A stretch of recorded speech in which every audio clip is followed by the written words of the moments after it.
Di dalam tafsir Jalalain itu disebutkan sebelum ini sebetulnya ada wadhkur, ingatlah olehmu hei kaum muslimin, ketika ibtala telah menguji.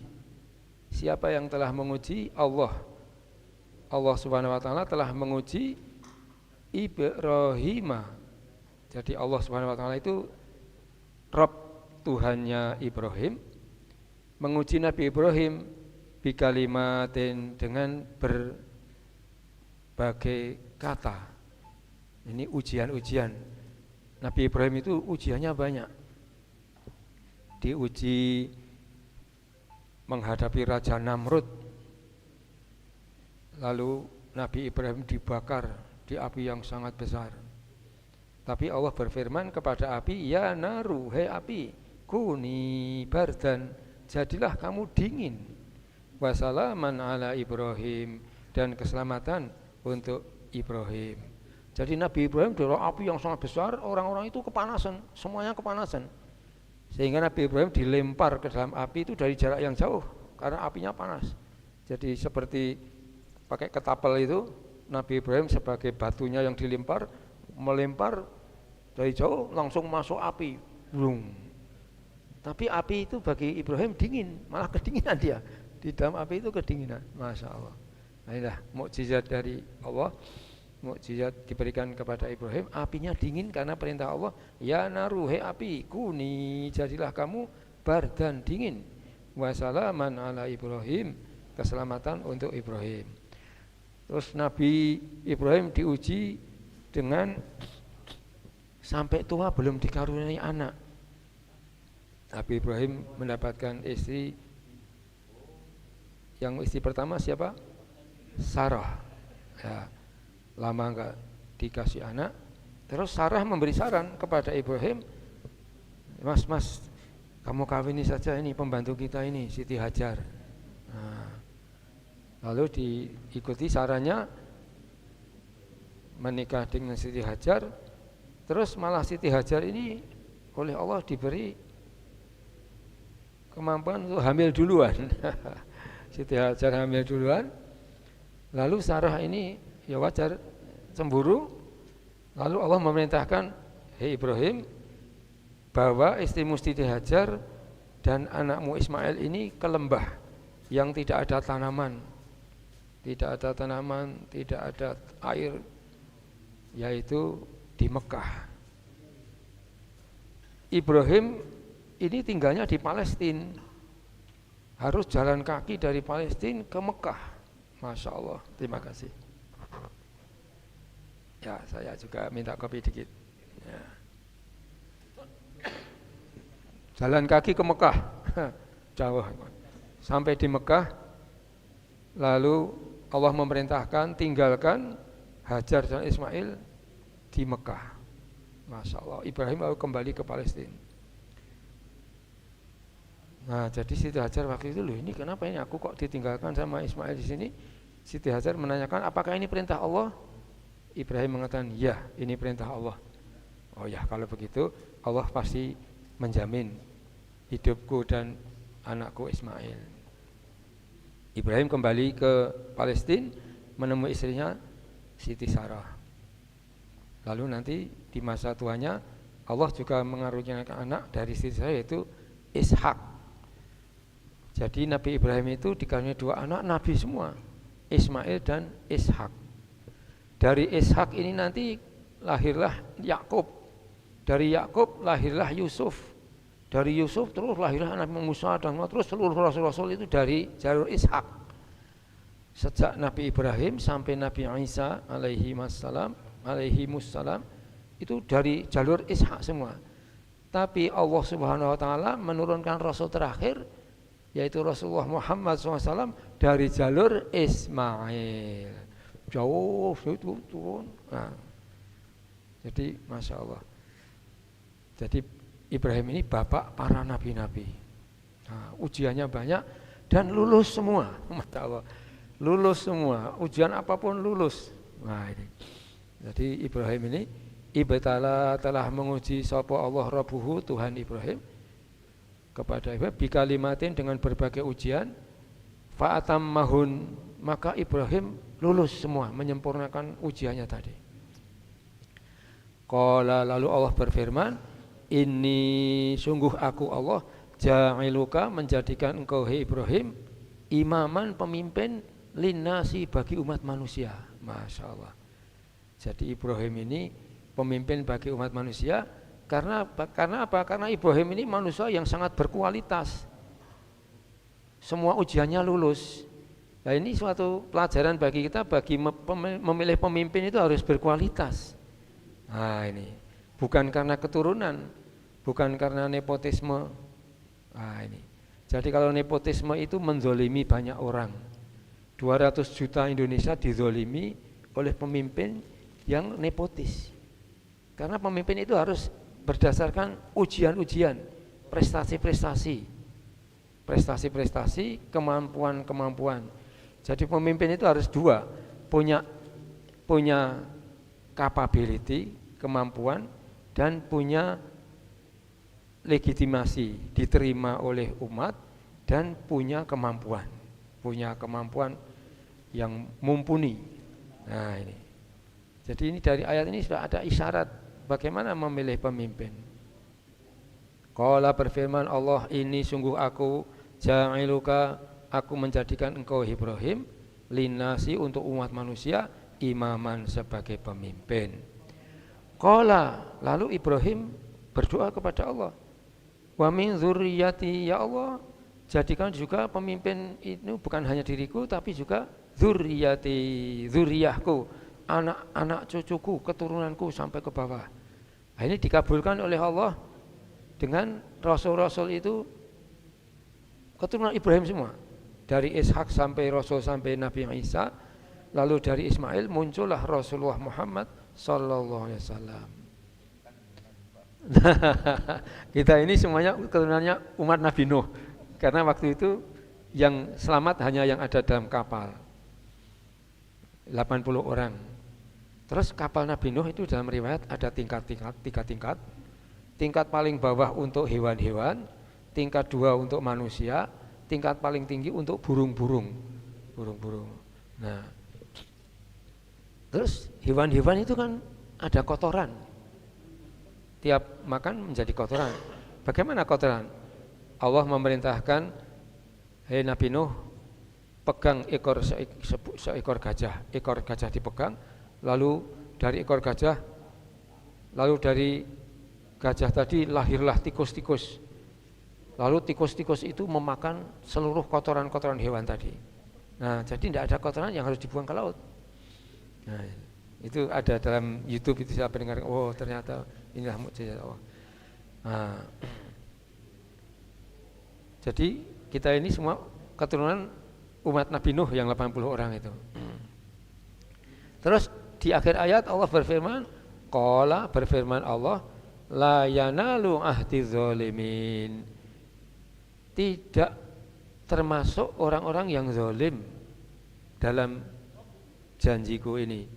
Jadi yang akan dijadikan pemimpin umat manusia itu keturunannya Nabi Ibrahim, tetapi bukan orang-orang yang zalim. Jadi keturunan Ibrahim juga ada orang yang soleh, yang adil, yang baik, tapi nanti juga muncul orang-orang yang zalim. Nah, yang zalim-zalim ini tidak termasuk untuk menjadi pemimpin. Nah, ini sesuai dengan doa Ibrahim tadi. Qala, berkata Ibrahim, berdoa Ibrahim, wa min dzurriyyati, ya Allah, anak turunku juga dijadikan pemimpin, ya Allah. Lalu Allah menjawab, la yanalu ahdi zalimin, dalam janjiku ini untuk menjadikan kamu pemimpin tidak termasuk orang-orang yang zalim. Masya Allah. Hari Sabtu yang lalu sudah kita bahas. Sekarang ayat berikutnya kelanjutan dari 125, yaitu 125. Wa idh, dan ingatlah ketika ja'alna, kami Allah telah menjadikan al-baita, baitullah, Masjidil Haram, mathabatal linnas, tempat berkumpul bagi umat manusia. Masya Allah. Bapak-bapak, ibu-ibu, musim haji begini ini, kaum muslimin dari seluruh penjuru dunia berdatangan ke Mekah Al-Mukarramah, Mekah yang dimuliakan. Ini nanti kaitannya sangat berkaitan dengan surat Al-Hajj ayat 27. Satu surat dalam Al-Quran ada namanya surat Al-Hajj, surat tentang haji. Surat Al-Hajj itu dimulai dengan firman Allah, A'udzubillahi minasyaitonirrajim, Bismillahirrahmanirrahim.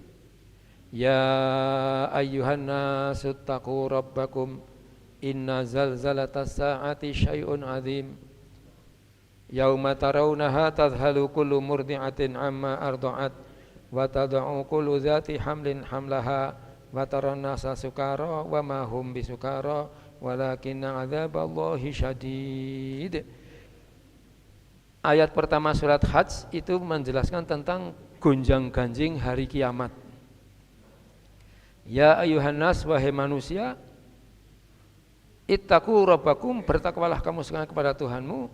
Inna zalzalatas sa'ah, sungguh gonjang-ganjingnya hari kiamat, syai'un azim, sesuatu yang sangat besar, sangat agung, sangat dahsyat. Yauma tarawunaha, pada hari itu engkau melihat, tadhhalu kullu murdi'atin, semua yang ibu-ibu menyusui bayi, lupa dengan bayi yang disusuinya. Masya Allah. Wa tad'u kullu dzatin hamlaha, semua ibu-ibu yang hamil gugur kehamilannya. Masya Allah. Betapa dahsyatnya kiamat, sampai ibu-ibu yang sedang menyusui bayi lupa dengan bayi yang disusunya, dibuang semua bayi, dibuang semua. Wa taran nasa sukara, engkau lihat manusia mabuk, semua manusia mabuk. Wa ma hum bisukara, pada hakikatnya mereka itu tidak mabuk. Walakinna adzaballahi syadid, karena gonjang-ganjing kiamat itu adalah siksaan Allah yang sangat dahsyat. Selama masih ada orang Islam, tidak akan terjadi kiamat. Jadi jangan khawatir bapak-bapak, selama masih ada muslim di alam dunia, masih disebut nama Allah, tidak terjadi kiamat. Kalau kiamat itu terjadi setelah orang-orang kafir semua, seluruh orang dunia kafir semua, enggak ada orang muslim lagi. Nah, itu terjadi kiamat. Itu tadi awal surat Al-Hajj, nanti bisa dikaji lebih lanjut di rumah. Di antara surat Al-Hajj ayat 27, Allah berfirman kepada Nabi Ibrahim, wahai Nabi Ibrahim, wa'adzim finnas, serulah manusia bil hajj, untuk melaksanakan ibadah haji, ya'tunaka, mereka umat manusia akan datang kepadamu di Mekah, yaitu rijalan, orang-orang laki-laki, perempuan banyak sekali, secara berjalan kaki. Rijalan, berjalan kaki, keadaannya berjalan kaki menuju Mekah. Wa ala kulli dhamirin, dan mengendarai unta yang kurus. Unta yang kurus, saking jauhnya perjalanan, saking susahnya perjalanan untuk ke Mekah. Nah, kalau sekarang ya pesawat, kapal, mobil, motor, sepeda. Ada orang yang jalan kaki dari Indonesia ke Mekah, Masya Allah. Ya'tina, mereka akan datang kepadamu, mereka datang ke Mekah tadi, min kulli fajjin amiq, dari segala penjuru yang jauh-jauh.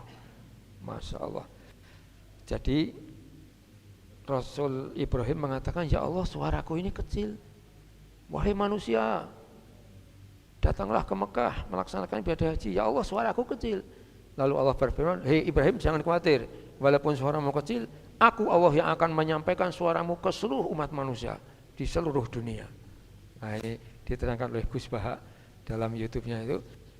Gus Baha menjelaskan, Ibrahim waktu itu mengatakan kepada ya Allah, suaraku ini kecil, enggak ada pengeras, enggak ada sound system. Enggak apa-apa Ibrahim, serulah saja, nanti aku Allah yang akan menyampaikan seruanmu kepada umat manusia. Lalu disampaikan oleh kepada seluruh umat manusia, maka seluruh kaum muslimin dari seluruh penjuru dunia berdatangan ke Mekah. Ini sesuai dengan firman Allah tadi, surat Al-Baqarah 125, yaitu wa'idh, ingatlah, ja'alna, ketika kami Allah menjadikan al-baita, Baitullah Masjidil Haram itu, mathabatal linnas, tempat berkumpul bagi umat manusia.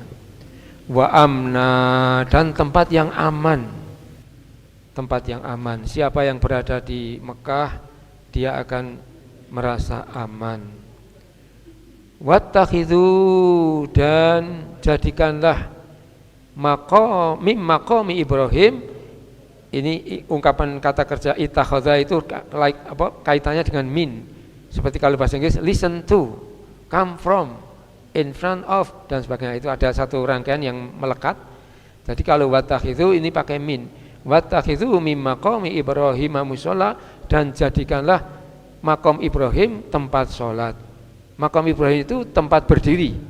Tempat berdiri itu ada tugu kecil bulat, di situ ada bekas telapak kaki Ibrahim. Nah, itu di dekat Hajar Aswad, agak geser sedikit. Nah, bapak-bapak, ibu-ibu, Mbah Maimun Zubair waktu muda itu pernah tawaf di dekat Ka'bah. Itu tempat tawafnya hanya antara makam Ibrahim dan Ka'bah saja. Jadi Mbah Maimun waktu muda ibadah haji itu tempat tawaf itu hanya antara Hajar Aswad, Ka'bah dengan makam Ibrahim. Di luar makam Ibrahim itu sudah rumah-rumah penduduk. Nah, dan makam Ibrahim itu ketika Nabi Ibrahim bangun Ka'bah itu dekat Ka'bah. Lalu oleh pemerintah Saudi agak digeser sedikit, itu antara makam Ibrahim dan Ka'bah itu tempat tawaf, hanya sekecil itulah. Terus karena saking banyaknya umat yang berhaji, maka rumah-rumah itu lalu digusur, terus dilipat-lipat sampai sekarang seluas itu. Seluas itu tempat tawaf, Masya Allah. Ketika masa umroh saja betapa penuhnya, apalagi masa haji, apalagi tawaf ifadah. Ketika orang-orang dari Mina ke Mekah semua, Masya Allah, betapa padatnya ketika tawaf ifadah itu. Seluruh orang haji dari Mina ke Mekah ke satu titik, semuanya bertawaf ifadah. Masya Allah, betapa padatnya. Jadi betul ini firman Allah ini mewujud semuanya sebagai tempat berkumpul. Terima kasih. Bagi manusia, tempat yang aman, dan makom Ibrahim sebagai mushola, tempat sholat. Itu artinya ya pelataran Ka'bah itu tempat sholat. Sholat di Masjidil Haram itu nilainya lebih dari 100.000 kali sholat di tempat lain. Bahkan para ulama mempelajari bukan hanya di Masjidil Haram, di seluruh masjid di tanah haram itu 100.000 kali lebih. Jadi bapak-bapak, ibu-ibu, orang berhaji itu harus memakai strategi, pakai analisis. Dulu kami sama istri mengatakan kita sepakat salat zuhur ngasarnya di masjid dekat hotel saja. Zuhur ngasar di situ, nanti habis sholat ngasar mandi terus ke masjid, dapat maghrib sama ngisya. Habis ngisya pulang istirahat sebentar, nanti coba jam 12 malam kita ke Masjid Haram ya, biar bisa masuk Hijri Ismail. Nah, jadi jam 12 malam kita ke Masjid Haram untuk bisa masuk Hijri Ismail. Kalau jam 12 malam itu belum ramai banget, masih agak sepi. Tapi walaupun begitu kan orang juga punya pemikiran yang seperti ini banyak, nah, jadi ramai juga. Tapi semakin dekat subuh, Masya Allah, semakin dekat subuh berdatangan banyak sekali, terus banyak sekali. Nah, jadi strategi kita zuhur ngasar di masjid dekat hotel saja. Nah, nanti menjelang maghrib berangkat, dapat maghrib isya sama subuh. Menjelang wukuf nggak ada bis lagi. Beberapa hari menjelang wukuf nggak ada bis lagi. Jadi kami dulu di Bahutmah ke Masjidil Haram itu ke terminal umum dulu. Dari terminal umum naik bis lagi ke Masjidil Haram. Yang dari terminal umum lah seluruh bangsa menyatu di situ, berebut naik mobil, naik bis berebut banyak sekali. Asal bisa masuk mobil sudah terangkat. Nah, jadi bapak-bapak, ibu-ibu, memang Masjidil Haram ini tempat berkumpul bagi manusia, mathabatan linas, wa amna, dan tempat yang aman, wattakhidhu, dan jadikanlah olehmu sekalian mim maqami Ibrahim, maqam Ibrahim itu musholla, tempat sholat, pelataran Masjidil Haram, pelataran Ka'bah itu. Masya Allah, luar biasa sekali ya. Setiap kaum muslimin paling tidak sepanjang hidupnya supaya sekali ibadah haji, sekali itu yang wajib. Tapi orang yang pernah ke sana itu rindu Ka'bah, selalu ingin ke sana lagi. Yang sudah pernah ke sana ingin. Kalau ada orang berangkat rasanya mau ikut. Nanti ada KPIH namanya KPIH rindu Ka'bah. Wa ahidna, dan kami perintahkan ila Ibrahim, kepada Ibrahim, wa Ismail, dan kepada Ismail, bapak dan anak ini, antohiro, supaya keduanya membersihkan baitia, rumahku, Masjidil Haram, litaifin, untuk orang-orang yang bertawaf, wal akifin, dan orang-orang yang beriktikaf, warruk'is sujud, dan orang-orang yang rukuk dan sujud di Masjidil Haram. Masya Allah. Jadi ini kalau musim-musim begini ini, Syawal, Dzulqa'dah, Dzulhijjah, 3 bulan berturut-turut, ini namanya bulan-bulan yang dimuliakan. Ini kaitannya dengan ibadah haji. Ini firman Allah berikutnya dari ayat 27 tadi, Allah berfirman, liyashhadu manafi'a lahum, supaya orang-orang yang berangkat ke Mekah itu mereka semuanya menyaksikan manafi'a lahum, berbagai manfaat bagi mereka yang berangkat ke sana. Manfaatnya banyak sekali, Pak, ibu-ibu, bapak-bapak sekali, banyak sekali manfaat orang yang berangkat ke Mekah. Saya cerita sedikit. Bapak saya dulu berangkat haji sama ibu tahun 82. Ketika dia pulang, beliau itu cerita kepada saya, Burhan, kalau kita ngaji Quran itu kan surga itu jannatun tajri min tahtihal anhar, kebun-kebun yang di bawahnya mengalir sungai-sungai. Maka beliau katakan, wah, aku waktu berangkat haji lalu sadar, di Mekah itu kita lihat di mana-mana gunung-gunung batu di mana-mana itu. Terus kalau di luar Mekah yang ada kita lihat lautan padang pasir. Terima kasih. Jadi kalau kita di Mekah itu kita lihat di mana-mana gunung-gunung batu. Kemudian kalau di luar kota Mekah yang kita lihat lautan padang pasir, Masya Allah. Oh, dari situlah maka paham, maka surga itu gambarnya adalah kebun jannatun tajri min tahtihal anhar, di bawahnya mengalir sungai-sungai, Masya Allah. Nah, jadi intinya surga itu sesuatu yang amat sangat menyenangkan. Jadi kalau orang pernah ibadah haji, melihat di sana gunung-gunung batu dan lautan padang pasir di luar Mekah. Yang sudah datang Taiwan silakan sambil menikmati. Sampai sini dulu, ternyata 126-nya belum ketemu ya, masih 124.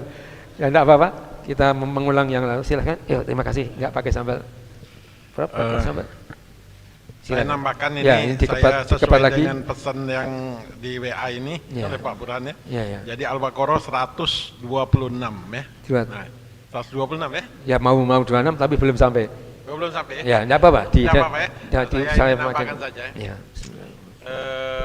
Ibu dan Bapak sekalian, ini saya konsentrasi pada 126 ini kan ya. Ini yang di-share oleh Pak Burhan. Ya, yang nanti kita bahas ya, kalau waktunya ada. 126 ini, Ibu dan Bapak sekalian, ini adalah dasar negara kita membuat Pancasila gitu loh. Jadi Pancasila itu dibuat atas dasar, salah satunya itu Al-Baqarah 126 ini. Ya. Nah, dasar pemikirannya begini ya, bahwasannya kalau manusia akan membuat peradaban di dunia ini, membuat peradaban itu tidak ada cara lain bahwasannya harus berdasarkan keimanan kepada Allah Subhanahu wa taala. Jadi baru bisa membuat peradaban. Tanpa ada keimanan kepada Allah, tauhid pada Allah, maka tidak bisa membuat peradaban.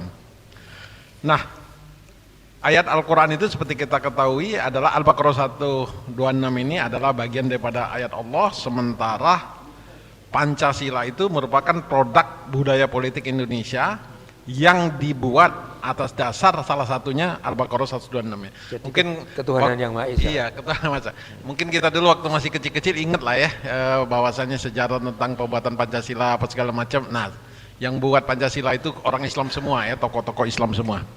Kecuali satu Maramis. Kecuali satu yang Maramis itu. Yang lain tokoh Islam. Yang lain tokoh Islam semua. Nah, yang pertama adalah ketuhanan yang Maha Esa. Nah, ini jadi kalau kita membuat peradaban itu hanya bisa bagi mereka yang beriman kepada Allah dan hari kemudian. Nah, itu penjelasannya. Jadi basisnya itu ya. Jadi baru bisa membuat peradaban. Kalau tidak percaya pada Allah atau beriman kepada Allah dan hari kemudian, itu peradaban itu tidak bisa dibuat ya. Nanti dia tidak jadi. Kemudian yang kedua, kemanusiaan yang adil dan beradab.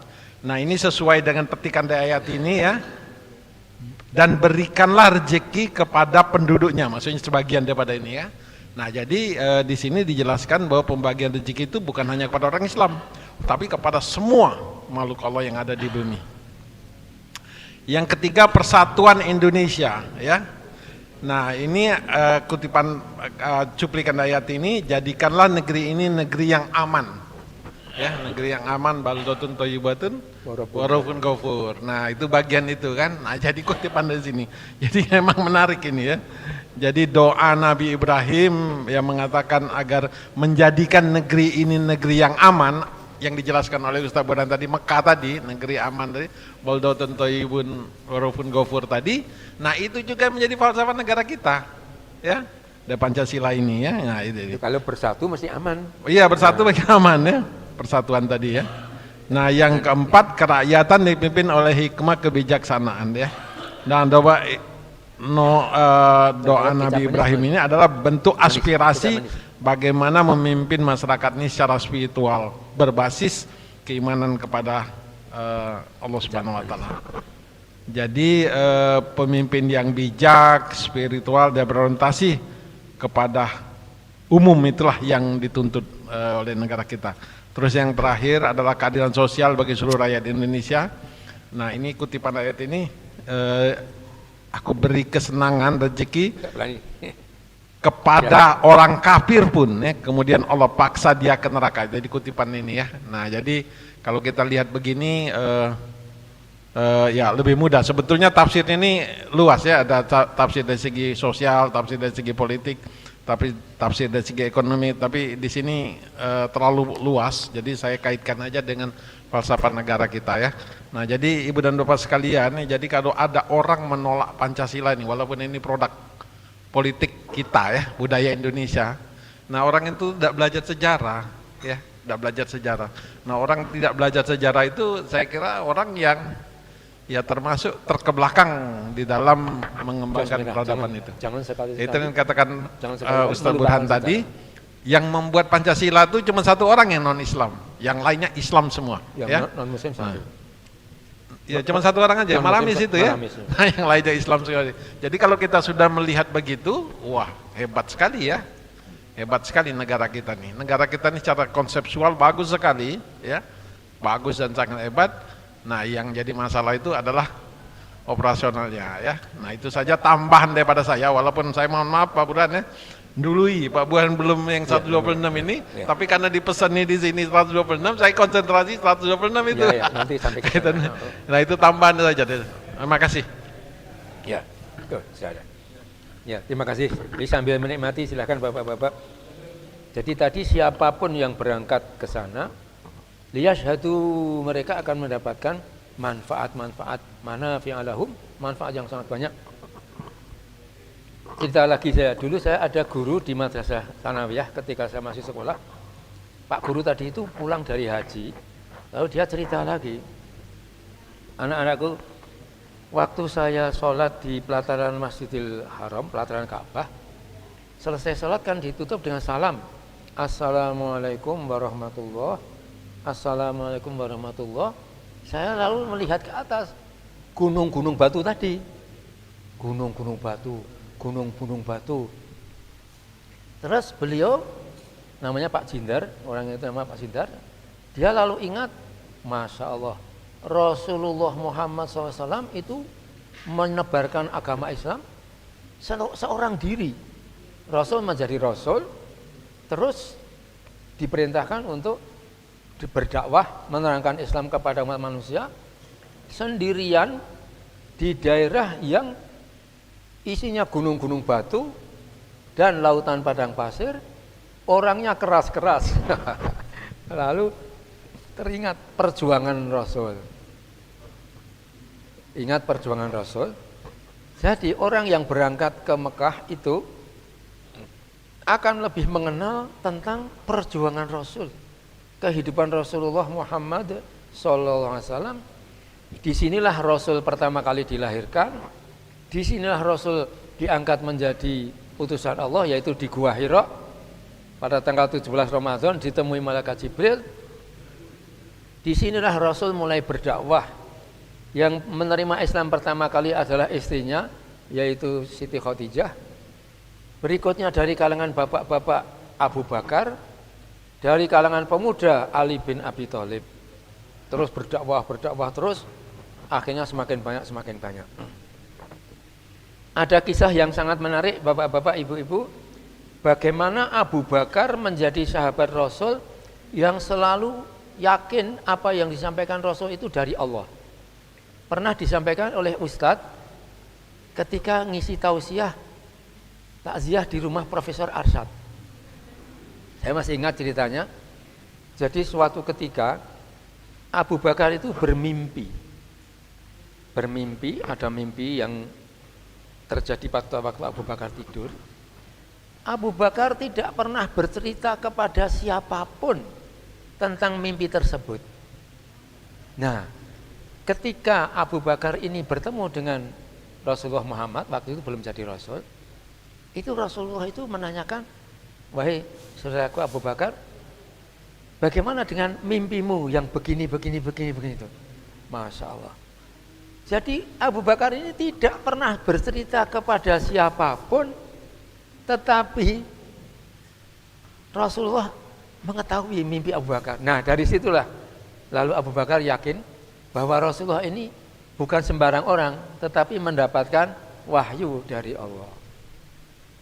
Maka ketika terjadi Isra Mi'raj, pagi-pagi setelah Mi'raj itu kan Rasul duduk termenung-menung di dekat Ka'bah, lalu bertemulah Abu Jahal.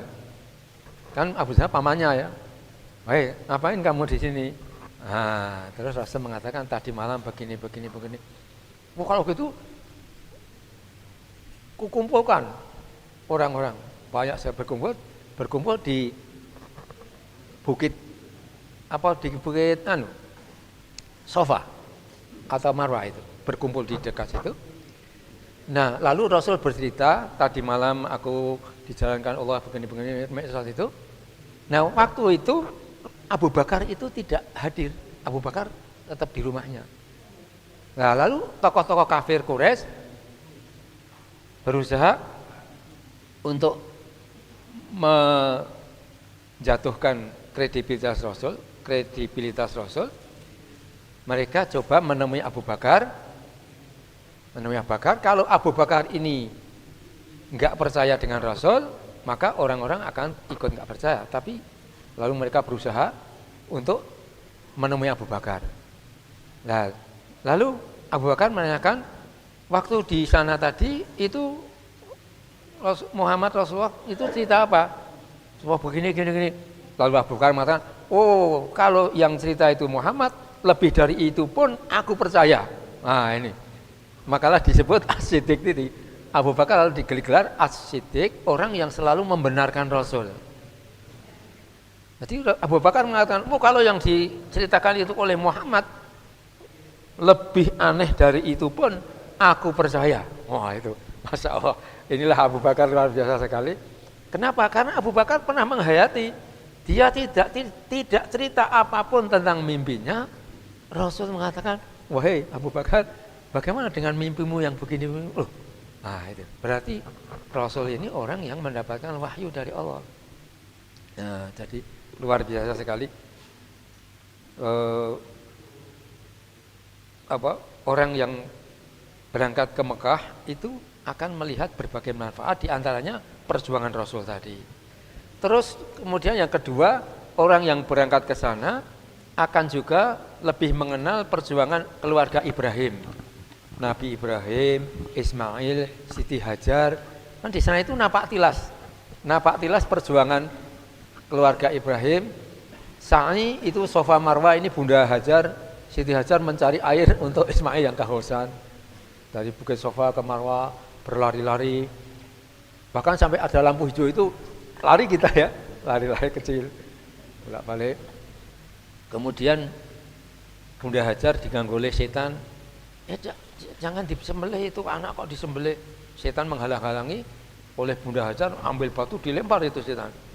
Oh, dilempar sampai 7 batu kan, dilempar. Setannya lalu pergi lari sampai dilempar 7 batu. Nah ini sebagai humor ini, kalau yang lempar tadi koruptor, ini batunya kembali ya. Batunya itu setelah lempar jumlah itu batunya kembali mengenai jidat yang melempar tadi. Terus batunya itu ternyata dibungkus kertas, dibungkus ini. Terus dibuka, oh ada tulisan ini, sesama setan tidak boleh saling lempar. Dan ini batu yang dilempar tadi oleh Jumrah Aqabah ya. Dulu patung, sekarang menjadi bangunan lebar gitu. Batunya kembali kepada yang lempar, kena jidatnya ini, terus sakit sekali. Apa ini? Dibuka, ada tulisannya itu, sesama setan tidak boleh saling lempar. Jadi batunya bertulisan. Nah, jadi ini sebenarnya napak tilas itu, napak tilas perjuangan keluarga Ibrahim. Jadi kalau orang ibadah haji itu menghayati bagaimana perjuangan Ibrahim. Kemudian ibadah haji itu juga tawaf itu 7 kali berkeliling itu kehidupan kita 1 pekan ini kan berulang-ulang. Pagi hari bangun, kegiatan, sore malam tidur, pagi hari bangun itu di start tawaf itu bangun tidur, keliling terus dengan pusatnya itu Ka'bah, ini Baitullah Allah. Kehidupan kita ini berasal dari Allah, untuk Allah, mengikuti petunjuk-petunjuk Allah, ini tawaf, ini kehidupan kita. Kemudian nanti Rasul mengatakan al-hajju Arafah. Ibadah haji itu intinya wukuf di Arafah. Wukuf di Arafah itu kalau sekarang pakai tenda-tenda, pakai AC. Kalau zaman kami dulu pakai tenda tapi nggak ada AC dan harus bawa tikar ya, tikar untuk nanti di Musdalifah. Sekarang semua sudah catering, sudah AC, sudah nggak usah beli tikar, sudah dimanjakan sekarang ini mudah sekali. Itu kalau tenda-tenda dibuka semua, tidak ada AC, tidak ada tenda, padang Arafah itu miniatur padang mahsyar. Jadi kalau orang ibadah haji itu disadarkan nanti akan ada keadaan seperti ini di padang mahsyar. Manusia tidak akan bisa bergeser kakinya sebelum ditanya 4 hal. Umurnya dihabiskan untuk apa? Harta bendanya dari mana untuk apa? Kemudian anggota tubuh kita ini sampai akhirnya mati tidak bisa berfungsi lagi digunakan untuk apa saja. Kemudian yang terakhir itu ilmunya, apa yang sudah diketahui dan apa yang sudah diamalkan dengan ilmunya. Masya Allah. Jadi al-hajju Arafah. Setiap orang yang berhaji itu lalu dia mengenal siapa dirinya, dari mana, untuk kemana, disuruh apa. Wah itulah. Jadi orang-orang sakit pun dibawa ke Arafah semua supaya berada di Arafah. Nah itulah. Jadi Masya Allah, ibadah haji itu betul-betul liyashhadu manafi'a lahum. Orang yang berangkat ke sana akan melihat berbagai manfaat bagi mereka. Jadi kalau pernah sholat di depan Ka'bah itu, setiap kita sholat ini seperti Ka'bah di depan kita. Allah Akbar, Masya Allah, seperti Ka'bah di depan kita. Makanya bapak-bapak, ibu-ibu, kaum muslimin paling tidak dalam hidupnya sekali supaya melaksanakan ibadah haji. Ya sudah banyak, silahkan ya Pak Ibar bisa menambahkan. Ya ibu mau bertanya? Ya silahkan. Ini Pak, tolong. Yan, ke ibu. Silahkan ibu dulu bertanya, nanti Pak Ibar menambahkan informasi. Ustaz Ibar. Terima kasih Ustadz waktu yang telah diberikan. Pada pagi ini kita membahas ayat 124, 125 dan membuat hati kita seakan-akan kita ada berada di depan Ka'bah. Ya, ya. Terus yang saya tanyakan, ayat 125. Ingatlah ketika kami menjadikan rumah itu Ka'bah, Ya. tempat berkumpul dan tempat yang aman bagi manusia. Ya. Ingatlah ketika aku katakan, jadikanlah sebagian makam Ibrahim sebagai tempat salat. Salat. Ya. Nah, kalau makam Ibrahim itu kan telapak kaki Nabi Ibrahim. Ya, ya. Yang saya tanyakan di sini, di situ ada Hijr Ismail. Oh ya, ya, ya. Ya, Hijr Ismail itu tempat apa? Dan pada waktu itu kita berebut untuk bisa sholat di bawah Hijr Ismail itu. Nah, niat kita sholat sunat apa itu, Ustadz? Karena pada waktu itu saya cuma ikut-ikut ya masuk ke Hijr Ismail. Berebut masuk, ya. Nah, Berebut masuk. niatnya dari sekarang tuh loh, niat apa gitu loh, Ustadz? Ya, ya. Siapa tahu insya Allah saya diberikan kesempatan lagi untuk berkunjung ke Ka'bah Mudah-mudahan kembali. bisa umroh berangkat lagi, Bu ya. Umroh paling Amin, enggak. amin, ya. Terima kasih Ustadz. Terima kasih, Assalamualaikum terima kasih. warahmatullahi wabarakatuh. Ya, terima kasih Bu Jalil. Luar biasa sekali pertanyaannya. Hijr Ismail itu adalah dulu termasuk di dalam Ka'bah. Terus ketika banjir Nabi Nuh dalam riwayat itu karena banjir Nabi Nuh lalu Ka'bahnya bergeser sedikit, maka siapapun yang masuk Hijr Ismail sama dengan masuk Ka'bah. Di Hijr Ismail itu setengah lingkaran itu ya. Itu siapapun yang masuk Hijr Ismail sama dengan masuk Ka'bah. Karena Ka'bahnya pernah bergeser ketika banjir Nabi Nuh. Terus ketika habis banjir, fondasi Ka'bah itu masih ada. Ka'bah itu dibangun oleh Nabi Adam. Jadi oleh malaikat Jibril dengan Nabi Adam membangun Ka'bah. Fondasinya setelah banjir Nabi Nuh itu fondasinya masih ada. Terus Nabi Ibrahim dan Ismail ini melanjutkan fondasi Ka'bah tadi. Melanjutkan fondasi Ka'bah, ditumpuk batu-batu yang sudah dibikin, batu-batu yang bikin kotak-kotak itu ditinggikan terus. Itulah yang dilakukan oleh Nabi Ibrahim dan Ismail, menyempurnakan fondasi Ka'bah. Terus Hijr Ismail tadi diberi batas yang setengah lingkaran itu dulunya adalah dalam Ka'bah. Maka makom Ibrahim itu makom artinya tempat berdiri. Jadi kalau sekarang pakai tangga, tapi di situ ada seperti tugu bulat gitu ya. Dalam riwayat itu tempat Nabi berdiri itu bisa naik turun. Ketika Nabi Ibrahim menerima batu dari Ismail, itu tugunya tadi menurun, dia terima, terus bangunan Ka'bah yang semakin tinggi-tinggi itu berapa meter itu kan ini nanti merakan di atas. Nah itu si tempat berdiri tadi naik terus dipasang. Dia turun lagi, menerima batu lagi dari Ismail, dipasang lagi. Jadi kalau ada film bagaimana Nabi Ismail dan Ibrahim membangun Ka'bah, menegakkan fondasi Ka'bah, tak kira film itu bagus sekali kalau bisa ada ya, ada filmnya ya, bikin filmnya. Nah, terus Ka'bah itu ada atapnya, lalu di bagian yang agak rendah itu dikasih tempat keluar air, ada pancuran emas. Turunnya di pas tengah-tengah Hijr Ismail itu. Di bawah pancuran emas itu juga termasuk tempat yang sangat mustajab untuk berdoa. Jadi di Mekah dan sekitarnya itu ada 15 tempat-tempat yang mustajab untuk berdoa. Salah satu yang paling mustajab adalah Multazam. Multazam itu antara Hajar Aswad dan pintu Ka'bah. Bukan hanya yang mepet Ka'bah, tetapi ini memanjang terus ke sana sampai ke ujung masjid pinggir itu. Ya.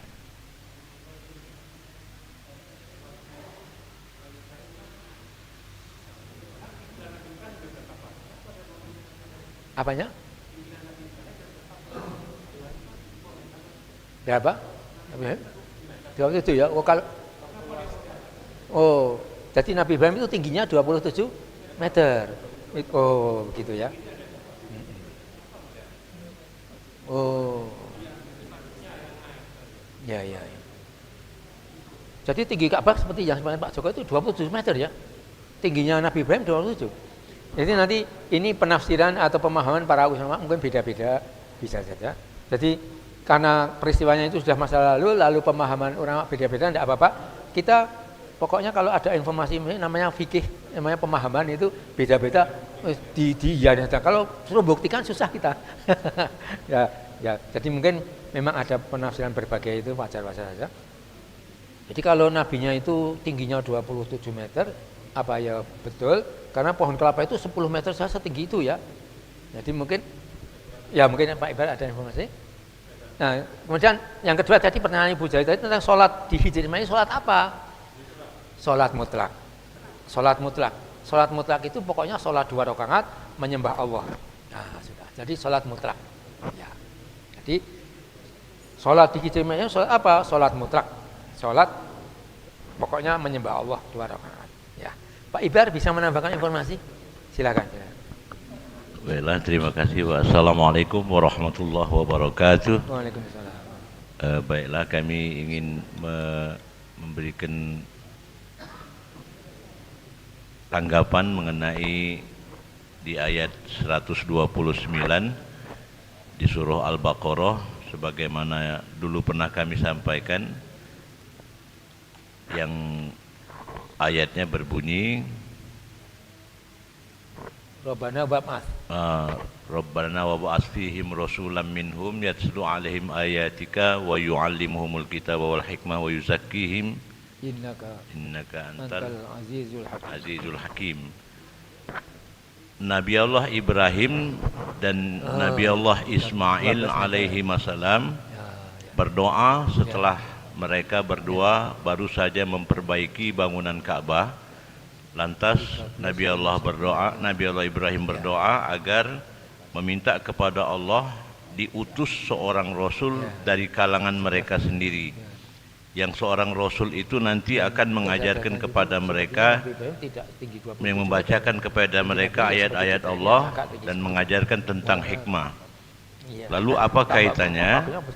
Kaitannya tentunya bahwasanya Nabi Allah Ibrahim itu adalah sosok Khalilullah, kekasih Allah, yang sangat mengenal tentang kondisi budaya yang berkembang di sekitar Jazirah Arab pada saat itu. Maka diutus seorang Rasul agar jangan sampai Ka'bah ini nanti suatu ketika dicoreng oleh orang-orang kafir Quraisy, di mana orang kafir Quraisy itu di dalam Al-Quran dijelaskan, wala in sa'altahum man khalaqas samawati wal ard la yaqulunallah.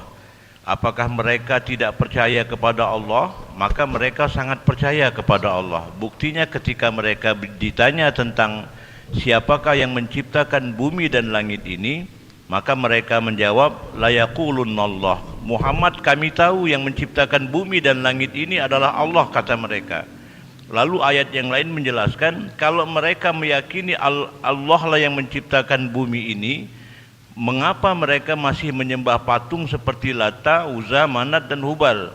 Maka mereka menjawab, ma na'buduhum illa liyuqarribuna ilallahi zulfa.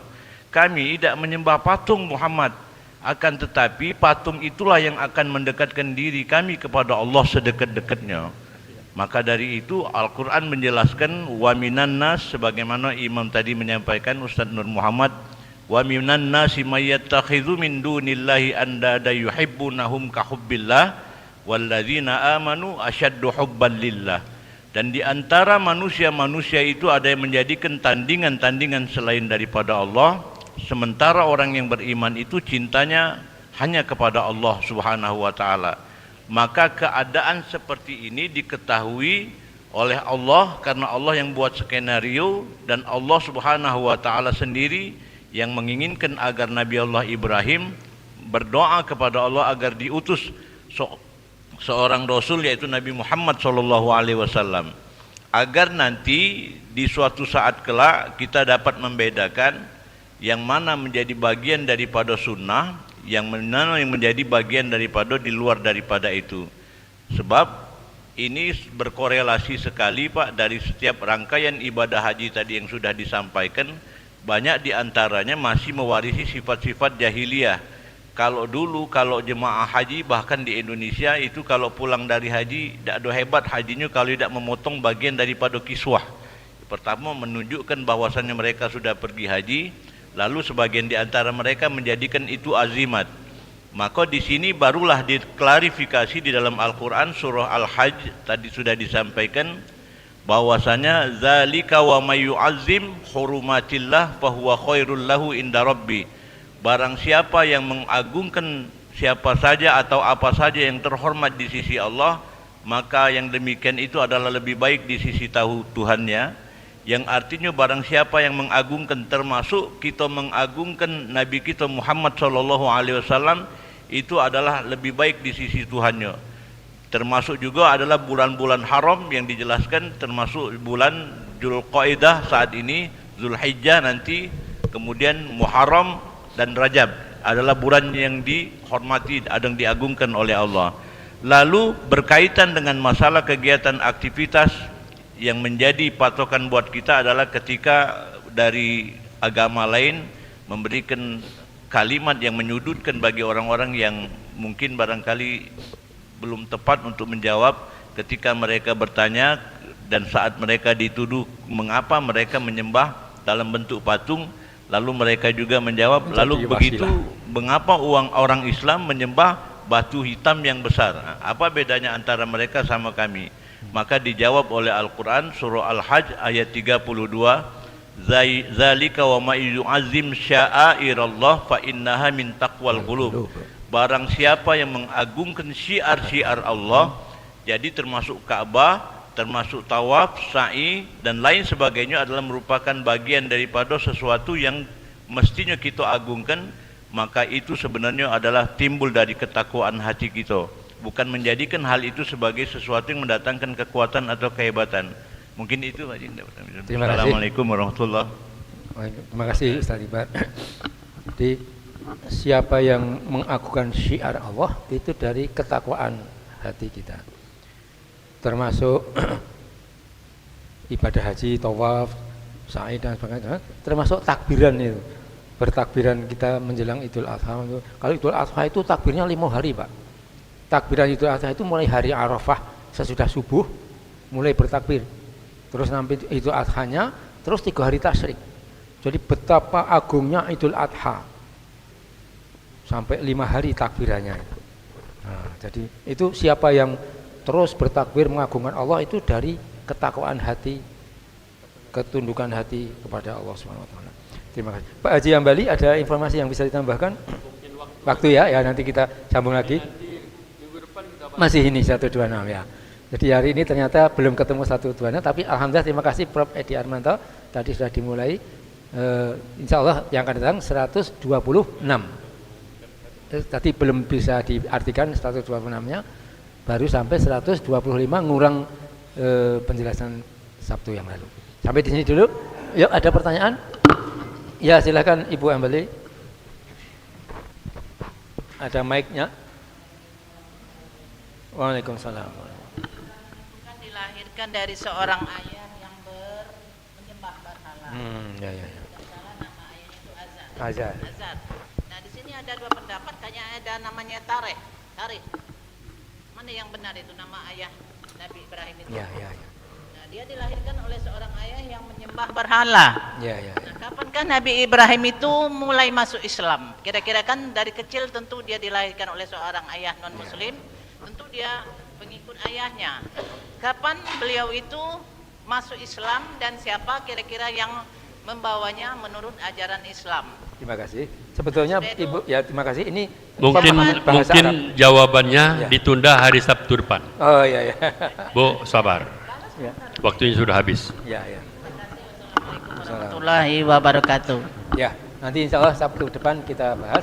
Allahumma arhamna bil Qur'an waj'alhu lana imamau wa nurau wa hudaw wa rahmah. Allahumma dzakkirna minhu ma nasina wa 'allimna minhu ma jahilna warzuqna tilawatahu ana al-laili wa atrafan nahar waj'alhu lana hujjatan ya rabbal alamin. Terima kasih.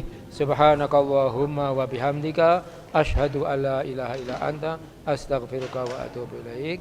Terima kasih. Assalamualaikum warahmatullahi wabarakatuh.